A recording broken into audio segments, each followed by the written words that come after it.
ठीक आहे, तुम्हाला दोघांनाही काही झालं नाही ना? हा महागौरी मातेचा संकेतच म्हणायला हवा.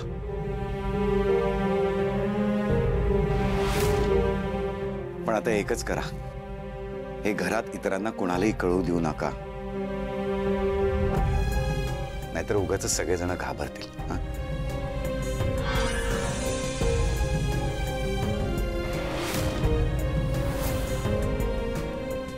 कोणालाच नाही कळणार.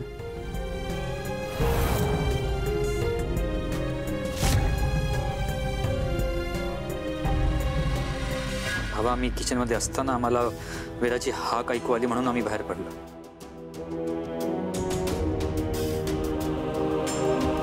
नाहीतर ज्या प्रकारे अख्ख्या किचन मध्ये तेल उडालं होतं ना, आम्ही जर बाहेर पडलो नसतो तर.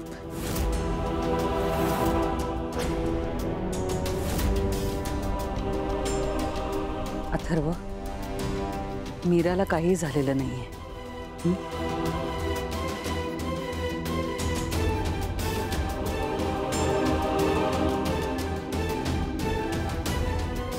आणि वेदाने गमतीत हाक मारली, पण तो खरं तर देवी आईचाच संकेत होता. हो, पण अख्ख्या किचन मध्ये एवढं तेल उडालं कसं?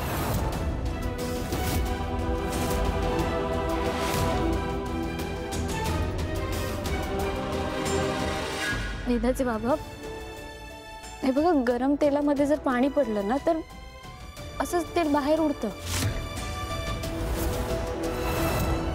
हो, I know exactly my point. पण त्या तेलात पाणी पडलं कसं ते विचारतोय. अथर्व, सध्या तरी एक कोडच आहे आपल्यासाठी.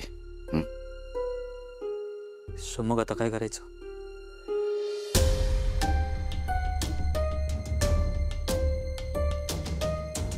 हे बघा, या दोन्ही घटना किचन मध्ये घडल्यात.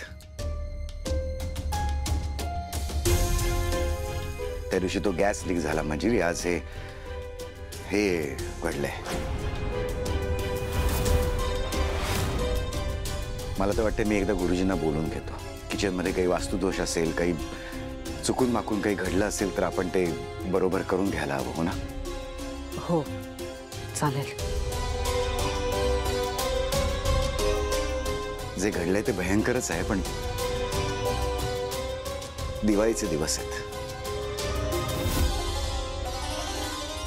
मीरा, या दिवाळीच्या सणावर उगाच या घटनेतनी अमावास्येसारखं सावट पडायला नकोय. आणि ही जबाबदारी आपल्या चौघांची आहे. हो बाबा.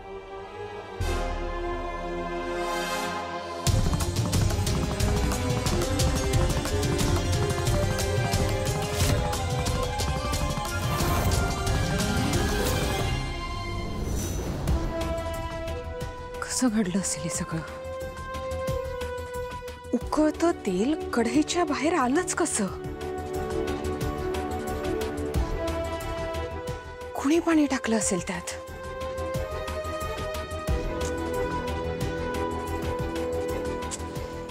माया घरात नव्हती, मग इकडे हे सगळं घडण्याचा काय संबंध?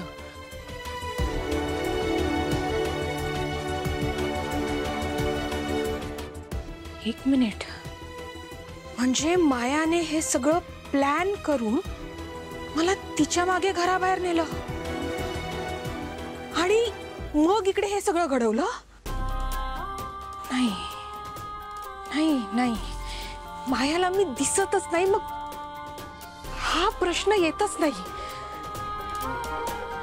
काय घडलं असेल इथे? मी मदत करते का तिला?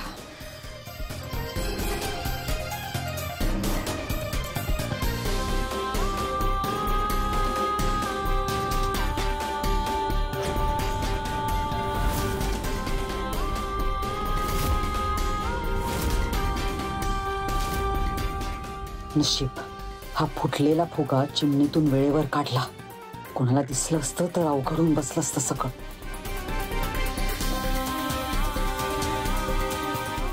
यावेळी सगळं जुळून आलं होतं, पण दरवेळी अंबिकाला घराबाहेर पाठवणं जमणार नाही.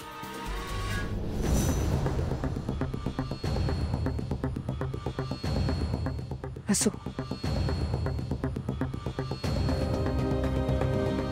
महागौरी माते,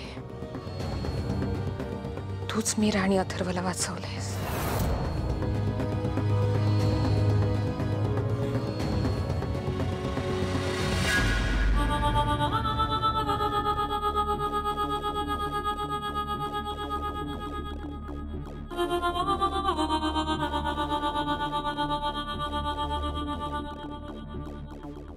कसं झालंय? कसं शक्य आहे? पाणी कुठून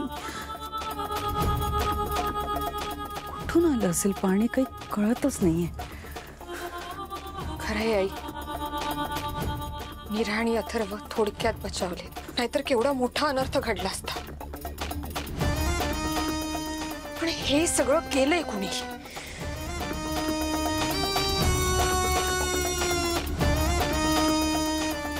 महागौरी माते, तुझ्यामुळे माझ्या लेकरांना इजा नाही झाली. खूप उपकार झाले तुझे आमच्यावर.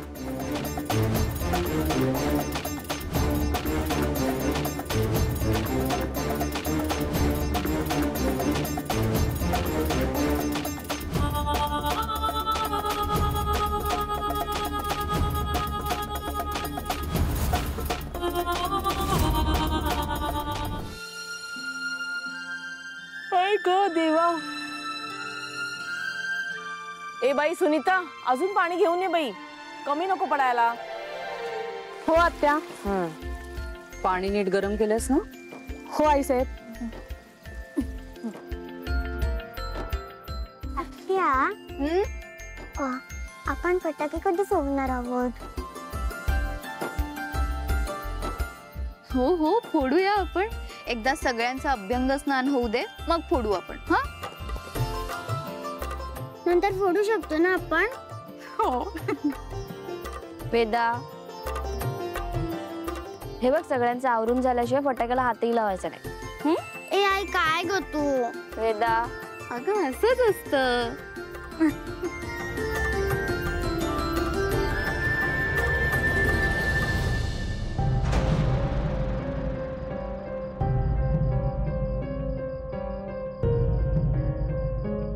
मॅडम, तुम्ही मला मुलुंडला का पाठवलेलात?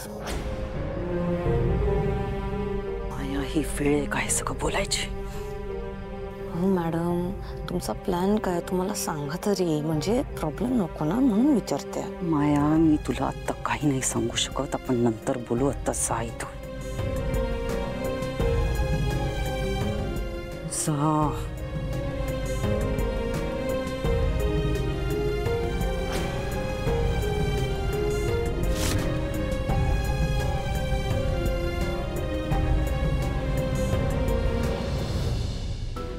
मीरा,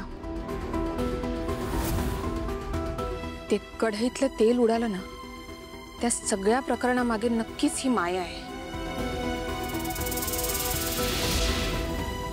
फक्त ते तिने कधी आणि कसं केलं हे शोधून काढावं लागेल मला.